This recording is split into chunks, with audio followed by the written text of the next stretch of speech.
What is up guys, and welcome back to the channel. Welcome to another video, and I just want to start the video by saying I'm having a really bad couple of days, guys. So if you could do me a favor, leave a joke in the comments below and cheer me up. Please try and keep it PC. I just need something to laugh about at the moment because there's so many things that aren't going my way right now. So yeah, if you could hop into the comments and leave a joke and cheer me up, or just say something nice, that would be very much appreciated. I really do need my mood lifting, so I would greatly appreciate that. Thanks very much. Anyway, I'm going to put this video together and distract myself for a little bit. What I'm going to talk about in this one is different ways of exporting your beats from the SP404-MK2. Now, I did say I'll do a bit more variety on the channel this year. You liar! And so far, it has again been quite a lot about the Mark II, but you keep asking these really important questions that I want to answer for you guys. So to my knowledge, there's quite a few different ways that you can go about doing this. There's quite a few different approaches. So in this video, what I'm going to do is show you all the ones that I'm familiar with, and I can talk about the pros and cons of each one. And hopefully then you have a much better understanding of how this process works, and you can choose the one that works the best for you. So you might want to grab a coffee for this one because there's going to be a lot of talking and a lot of explaining, but hopefully it's all useful stuff. Okay guys, here we are down at the SP, and what I will start by saying is this does get a little bit complicated, so I'll try and explain this as clearly as I can. I've just done one take, got to the end, and realised that I felt like I was just rabbiting on about a load of nonsense for most of the video.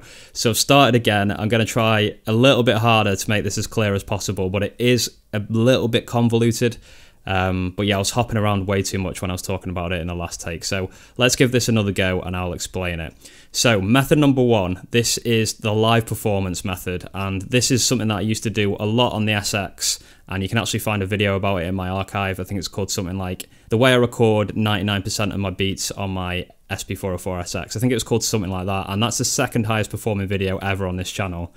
So you can check that out if you want to. There's a load of shout outs at the start, but just use the chapter markers to get past that and it will show you exactly what you need to do. That method can still be applied on the Mark II, and basically what you're doing is just performing your beat live using the pads. So imagine you were just showing someone the beat. You're not using pattern mode at all, and you just say, look at this beat I've made, and I'm going to use these pads here as an example, and I'm just going to show someone and go, this is the whole beat, watch this.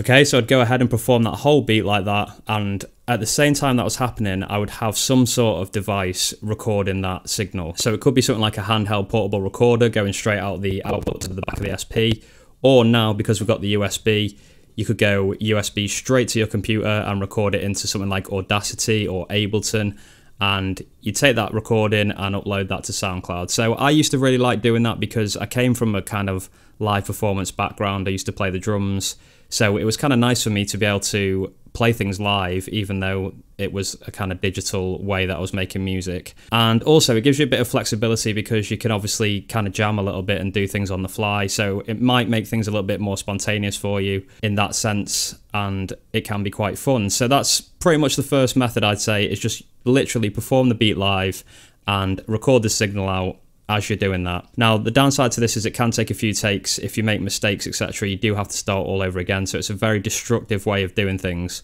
but it can be quite rewarding. So if you wanted to do that with pattern mode, again, it's quite easy to do. Obviously, you go into your pattern mode, you'd build all the patterns that you wanted to use. And with the Mark II, obviously, you've got that way of playing a pattern, and then say pattern 1 was playing and you wanted pattern 2 to play next, you just hit pattern 2 and then it would automatically roll onto pattern 2. So you could do that for a whole beat, just, you know, you're just pressing which pattern you want next and it will cue it all nicely for you. And then you would be recording that at exactly the same time and you get your full beat as a WAV file. And something that I do want to mention about pattern mode as well is if you press and hold while you're in pattern mode, so make sure PTN is on the screen, you can do chains. So I'm going to use slot 1 here to make a chain. And you can see here I've already made one. I've just filled it full of A1 because that's the only pattern that I've got here.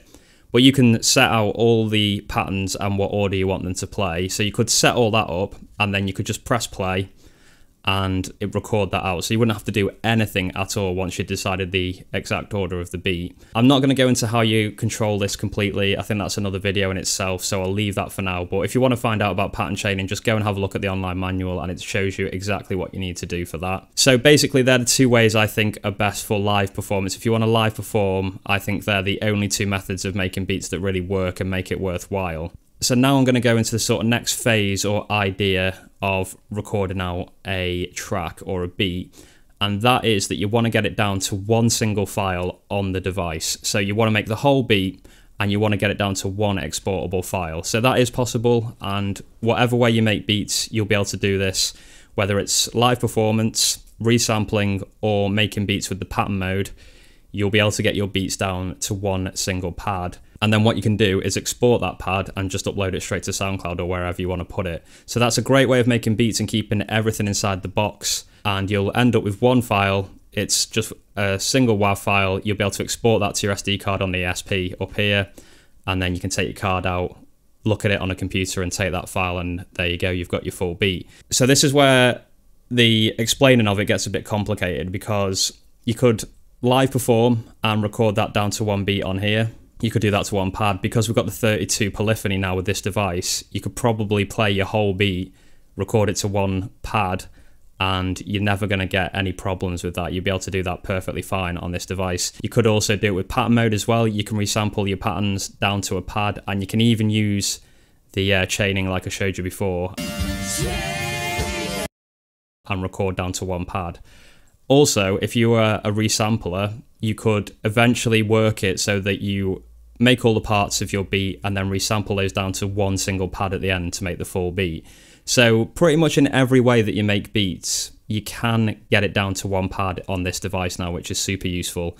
And then you can just take that file. You might take the file and put it in a digital audio workstation and do a little bit more work on like EQ and volume, or you might just upload that straight to SoundCloud or wherever you want to upload it. So that is another method of doing things, is that you get everything down to one file and then export it. Okay, the final method, and I think quite a few people do this, and it's something which I actually want to start doing as well, and that is to use the SP strictly as a sampler and then do all the arrangement in something else. So it could be another device like an MPC. Maybe you prefer the workflow of making full beats with an MPC.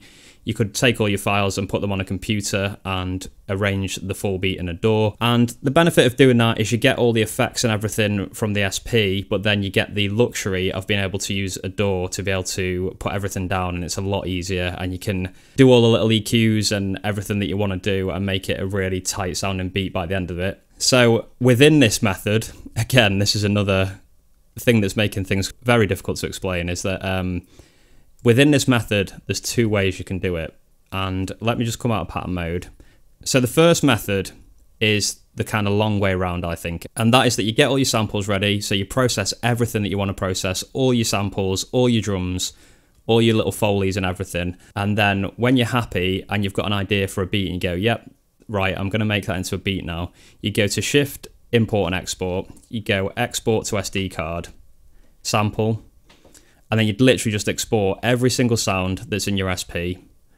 You'd put those on the SD card, so sorry, that's exporting that to the SD card. You'd go to your computer, you grab all those files off your SD card, you open them up in your DAW, and you start the full arrangement process. You put your drums in your drum rack, you put your samples in a drum rack so you can mute them against each other, etc., and you build the full beat, but you've got all the flavour of the effects and everything from the SP, so you've got the best of both worlds there, basically. Now, the second method, which is a bit of a hacky way of doing it, but I think it's quite good, and I actually might do a full video about this as well, is that you literally just open one track up on your DAW and press record, and because we've got the USB out from the Mark II now, this makes it super easy. You'd set up a track, press record, and you'd have this going into that track. And what you'd do is go through each individual sound and record it out. So say you wanted this drum loop in your project, you'd just go like this. Okay, and then you'd move on to the next one, and maybe you want to record this Foley, and then you go.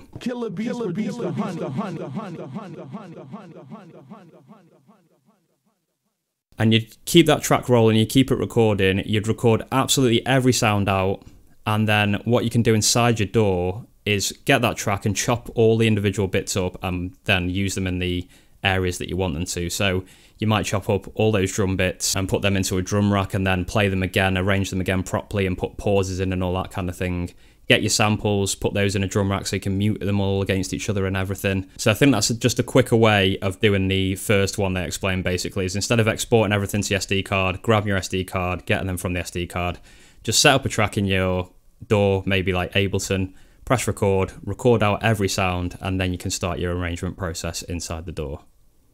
Okay guys, thanks very much for hanging around and watching this video. Like I mentioned at the start of the video, if you could cheer me up by either leaving a joke or just leaving a positive comment, I would really appreciate that. Stick a thumbs up if you like this video and you found it useful. If you've got your own methods, don't forget to leave those in the comments below as well and help the community. And if you're new around here, as usual, don't forget to subscribe guys. I post videos like this on at least a weekly basis, trying my hardest to get more than that out at the moment, but certain things are getting in the way. And also don't forget to check out my store, SPVIDZ.com. I've got lo-fi drum packs in there. I'm going to restock the skins soon as well for the SP404-MK2, and I'm possibly going to do the SX and A as well. So look out for the SPVIDZ custom skin coming to the shop again soon.